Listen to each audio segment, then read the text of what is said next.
Good morning friends, welcome to my YouTube channel RJ06 Sumit Agal. आज मैं जो आप एक स्कैम के बारे में बताने जा रहा हूँ वो मेरे साथ हुआ था बिलवाड़ा से गंगापुर रोड में।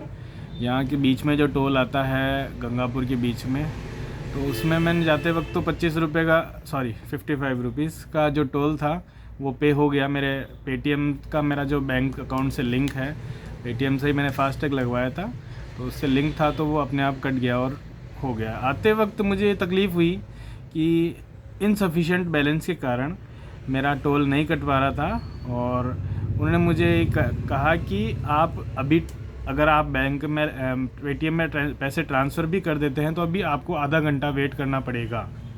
मैंने कहा ऐसा क्यों? मुझे मेरी फैमिली साथ है, रात को 10-11 बज रहे हैं, मैं आधा घंटा यहाँ सुनसान सड़क पे कैसे वेट कर सकता हूँ?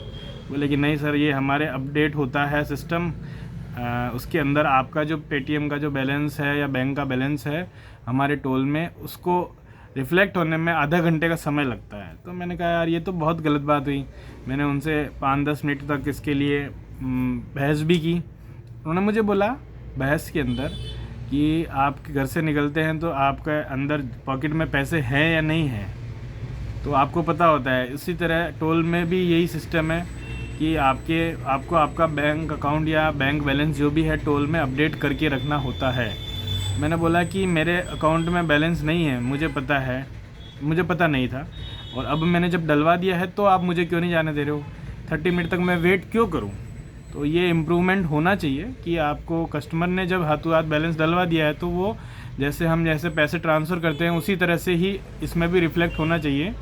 तो ये एक तरह का मैं बोल सकता हूँ कि खामी है इस सिस्टम के अंदर, कि उसके बावजूद मैंने वहाँ 10 मिनट तक उनसे बहस की, उनसे बोला कि भाई मुझे मेरी फैमिली साथ है, मैं इस तरह से वेट नहीं कर सकता। तो उन्होंने कहा आप कैश पे करिए और आप जा सकते हैं। मैंने कहा नहीं, मैं कैश पे नहीं करूँगा। 10 मिनट बाद होने के बावजूद, उसके बाद 10 मिनट बाद मेरा टोल कटा, फिर उसके बाद मैं वहाँ से रवाना हुआ।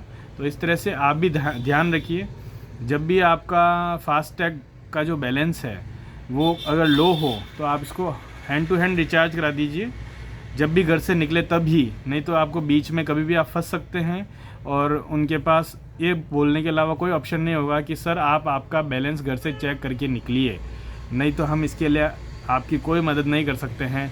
एटलीस्ट मुझे 10 से 15 मिनट वहाँ वेट करना पड़ा। 10 से 15 मिनट के अंदर फिर मेरा फास्टैग से मेरा बैलेंस कटा और फिर मैं वहाँ से जा सका। तो जो भी इलेक्ट्रॉनिक आज जो मीडिया है, इलेक्ट्रॉनिक जो भी बैंकिंग सारी चालू हुई है, उसके अंदर जैसे ही पैसा आपके अकाउंट से कटता है दूसरे के बैंक में रिफ्लेक्ट करता है, ऐसा ही सेम फास्टैग में भी होना चाहिए। और ये एक तरह का जो हम बोल सकते हैं स्कैम बोलो उसको, या एक तरह का हम बोल सकते हैं इसको कि खामी बोलो इसको सिस्टम के अंदर, ये गवर्नमेंट को भी दूर करनी चाहिए। अगर टोल वालों से इस तरह की गलती होती है या टोल वालों में एक खामी है तो उनको भी इस तरह के खामी की दूर करने के लिए हमेशा प्रयासरत रहना चाहिए। तो आज के लिए बस इतना ही था।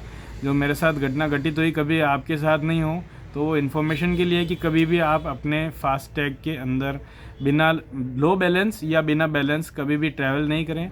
पूरा आप उसको फुल रखें और उसके बाद ही ट्रैवल करें, नहीं तो आप 5 से 10 मिनट या 15 मिनट या 20 मिनट, इवन उन्होंने मुझे बोला था आपको 30 मिनट वेट करना पड़ेगा, तब आपका ये रिचार्ज होगा और तब हमारे अकाउंट में पैसा ट्रांसफ़र होगा।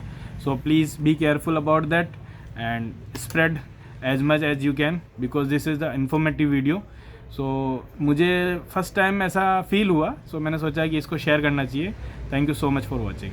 Please like, share and subscribe my channel. Thank you.